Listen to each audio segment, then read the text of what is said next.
Embaixo da terra ou em cima dela, o ouro um dia vai acabar. Toda vez que um justo grita, um carrasco vem calar. Quem não presta fica vivo e quem é bom mandam matar. Tá aí, mais uma vez, o Romanceiro da Inconfidência, a segunda parte do Romanceiro para você. Aluno da VM, alô, gente boa da VM. Alô, Lucas Gigantão, parabéns, aniversário seu hoje. Abraço para todo mundo da VM. Alô, Luana Paiva, aquele abraço. Alô, pessoal daí. Hoje, a segunda parte de Romanceiro da Inconfidência. Importante que lembremos muitas coisas dentro desse contexto. Esse trecho que eu disse aqui foi um trecho utilizado exatamente por Chico Buarque de Holanda em Calabar, o Elogio da Traição. É uma maneira que pode aparecer no vestibular essa caracterização do Romanceiro da Inconfidência de Cecília Meirelles. Não é? Essa intertextualidade com a obra de Chico Buarque de Holanda. Mas é muito importante que observemos que Cecília Meirelles vem de uma visão neossimbolista, vem de uma visão simbolista, portanto ela traz consigo ainda, apesar de trabalhar com todas as características do modernismo de segunda fase, a visão social, a crítica social, a análise comportamental, até mesmo a posição psicológica, né, dela para com o contexto poético, né, quando ela mesmo diz de si mesma, canto porque o momento existe, minha vida está completa, não sou alegre, não sou triste, sou poeta. Ela diz exatamente dela e evidentemente, dos outros. Mas dentro daquele contexto muito interessante, que é a diafanidade que ela traz dentro desse contexto, o ser diáfano, né? Não consistente. Você percebe isso dentro do contexto da musicalidade da poesia de Cecília Meirelles, dentro da sua estrutura poética, você consegue observar estas coisas. Então, note bem que é muito importante que nós observemos que dentro do romanceiro, apesar de todas as estruturas que ela traz dentro de uma visão já do passado, né?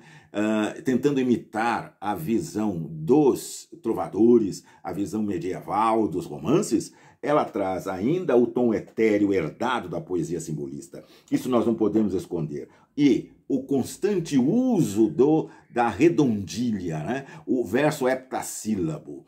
A redondilha, que era um verso popular, né? E além do mais, facilita a musicalidade, porque são 7 notas musicais. Se são 7 notas musicais, o tom heptassílabo está perfeitamente dividido para a sonoridade da poesia dentro do caráter simbolista. Então não esqueça, Cecília Meirelles é modernista? Modernista, mas que traz exatamente uma característica simbolista. Isso é importante. Isso é importante que você observe. O uso do verso heptassílabo, que é um verso de 7 sílabas e que facilita exatamente a musicalidade dentro desse contexto da poesia, não é? Então, você vai observar que nesse trecho mesmo que eu disse, né, embaixo ou em cima da terra, o ouro um dia vai acabar. E toda vez que um justo grita, um carrasco vem calar. Quem não presta fica vivo e quem é bom mandam matar. Você percebe perfeitamente o tom musical da poesia de Cecília Meirelles dentro desse contexto que é o Romanceiro da Inconfidência. Legal? Muito bem. Isso é uma coisa que eu quero que você marque perfeitamente. Isso precisa ser marcado. Está no romance número 5, né?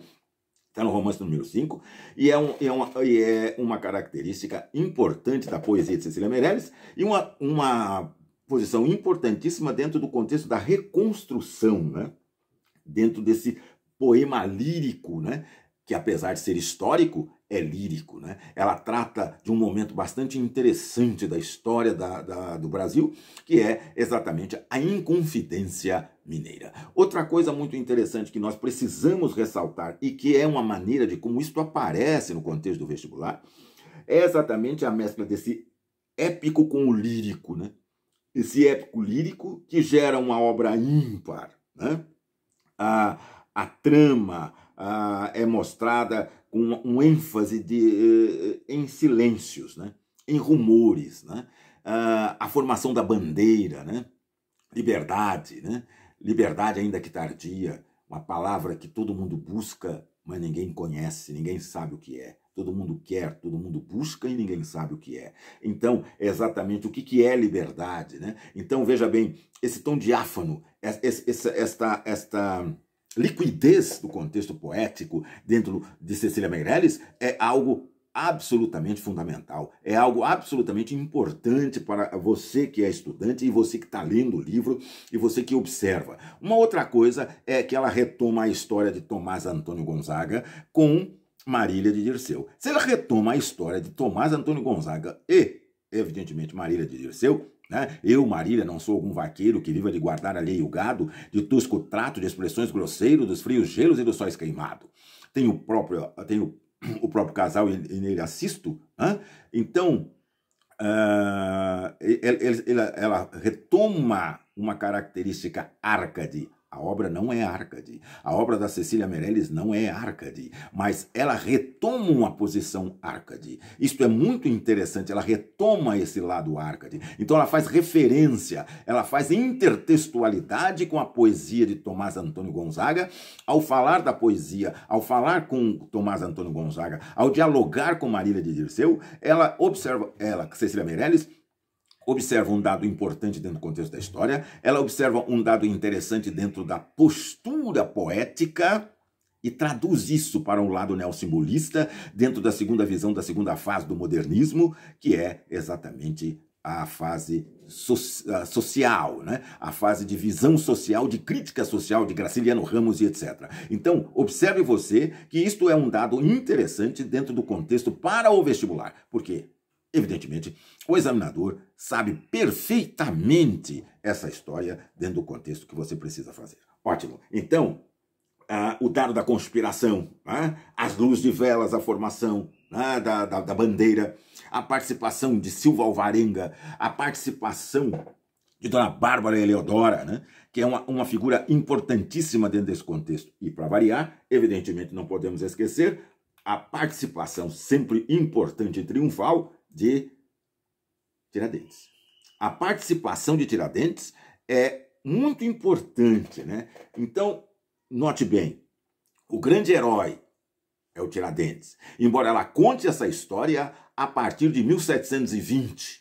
A história é contada a partir de 1720, quando da morte de Felipe dos Santos, que foi o primeiro grande mártir da Inconfidência, que teve seu corpo amarrado, foi enforcado, e seu corpo amarrado a 4 cavalos, né? E cada cavalo espantado para um lado, o que na realidade dividiu Felipe em 5 Filipes, né? 2 membros e um corpo. Né? Então, exatamente, 4 membros e um corpo, 2 membros e um corpo, 4 membros e um corpo, evidentemente em 5 Filipes. E isto foi o primeiro drama desta Inconfidência, né? Violenta Inconfidência Mineira, sobre os auspícios, né, da coroa portuguesa e os auspícios de Dona Maria I, a louca. Então, esse dado que ela registra a partir dos seus 85 romances, ela registra isso a partir exatamente de uma Semana Santa, onde o silêncio, perceba você que nas cidades interioranas lá de Minas Gerais, Ouro Preto, Mariana, Sabará, Tiradentes, São João del Rei, são cidades tradicionais e que esse rito católico que é da Semana Santa, né?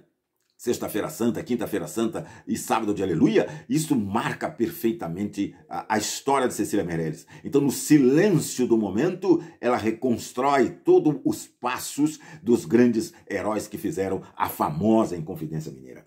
Ora, é muito importante que nessa obra você observe que dentro dos seus 85 romances, como já lhes disse, exatamente, além de outros poemas, né, que retratam o cenário. O cenário é muito importante, ela trabalha com muita caracterização esse cenário e a composição poética, né? A composição poética que é estrutural, que é fundamental e que é exatamente o eixo central disso. Então veja bem, o que o examinador pode pedir? Pode pedir a ligação histórica, pode pedir a estrutura poética dos versos heptassílabos, as redondilhas maiores que são importantíssimas, exatamente, e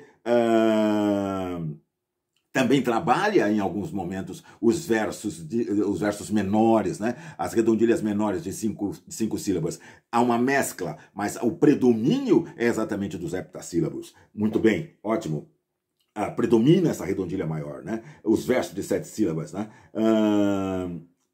Que predomina principalmente na fala inicial, né? Não posso mover, vou mostrar para você, não posso mover meus passos por esse atroz labirinto de esquecimento e cegueira em que amores e ódios vão. Exatamente essa tristeza da nossa querida Cecília Meirelles, né? Então, o contexto histórico, você já sabe, é exatamente a Inconfidência Mineira, é 1789 como o centro, mas ela expande a história para mostrar que isso não é pura e simplesmente 21 de abril, né? Não é 21 de abril, que é feriado, oba, praia, né? Mas que tem uma história, mas exatamente as ideias iluministas, né? A independência dos Estados Unidos está ligado a isso também, pois Thomas Jefferson foi correspondente de Joaquim José da Silva Xavier, o Tiradentes. Então, note bem que há um contexto muito grande em volta de O Romanceiro da Inconfidência, em volta desses 85 romances, né? Que são exatamente espetaculares, né? É uma obra realmente fantástica, uma obra realmente espetacular. Mostro para você em detalhes, na análise que eu tenho aqui em mãos de Antônio Cândido, que dizia exatamente: a estrutura do texto é composta pelos romances. As 85 narrativas em versos relacionados aos fatos ligados à Inconfidência Mineira, pelos espaços, as descrições dos cenários onde se desenrolam os fatos, e pelas falas, os comentários feitos pela narradora a respeito dos fatos narrados, explica, diz exatamente Antônio Cândido, de saudosa memória. Muito bem, então, exatamente, pensando na prova do vestibular, aí já não é mais o Antônio Cândido, mas sim o Sérgio Souza, a dizer para você que as questões de caráter formal tendem a ser exigidos pela banca examinadora, pelos examinadores, né?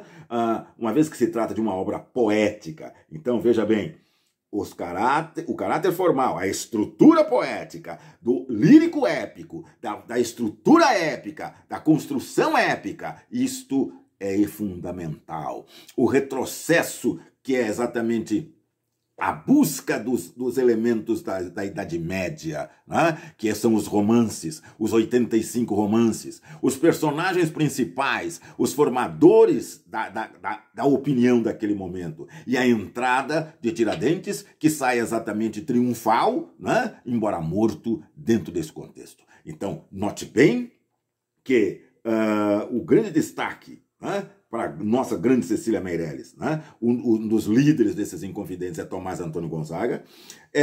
Ele vai embora, ele é degradado, né? Porque pela ordem, o Visconde de Barbacena tinha a ordem de exatamente punir, né? Mas não os de boa família. Essa história é velha, né? Não os de boa família. Então, sobrou quem? O Tiradentes. Tomás Antônio Gonzaga acabou sendo degradado para Moçambique, e em Moçambique, exatamente, ele se casou com uma outra mulher, enquanto a dona querida dele, né, casou com a dona Juliana Mascarenhas, enquanto a Maria Doroteia, dita namorada dele, que deu origem à ideia da Marília, evidentemente ficou aqui à sua espera, e ele nunca mais voltou, porque foi degradado exatamente para Moçambique. Ótimo. Então você tem aí exatamente a história criada por Dona Cecília Benevides de Carvalho Meirelles, que foi exatamente a nossa consagrada Cecília Meirelles, né? A nossa consagrada Cecília Meirelles. Sem sombra de dúvida, eu sou obrigado a dizer para você que é uma das mais belas obras da literatura brasileira. E chamo a sua atenção para o mistério narrado nela, para a musicalidade que eu já lhe disse, para o tom etéreo da narrativa, né? Que é herdado da posição simbolista, o uso do verso em redondilha, a maioria em verso redondilho, e apresenta-se também detalhes em versos de redondilha menor, né? Em versos de redondilha menor. Isso é muito importante que você observe dentro do contexto da nossa querida Cecília Meirelles em O Romanceiro da Inconfidência. Espero que você tenha entendido. Espero que você tenha melhorado o seu conhecimento em relação à leitura de O Romanceiro da Inconfidência de Cecília Meirelles, tá? Eu repito os versos com os quais comecei esse trabalho. Toda vez que um justo grita, um carrasco vem calar. Quem não presta, fica vivo. E quem é bom, mandam matar. Versos que renderam muito trabalho em calabar o elogio da traição de Chico Buarque de Holanda, lá pelos anos de 1969. Um abraço, pessoal da VM. Um abraço, até a próxima. Tchau. Eu disse tchau.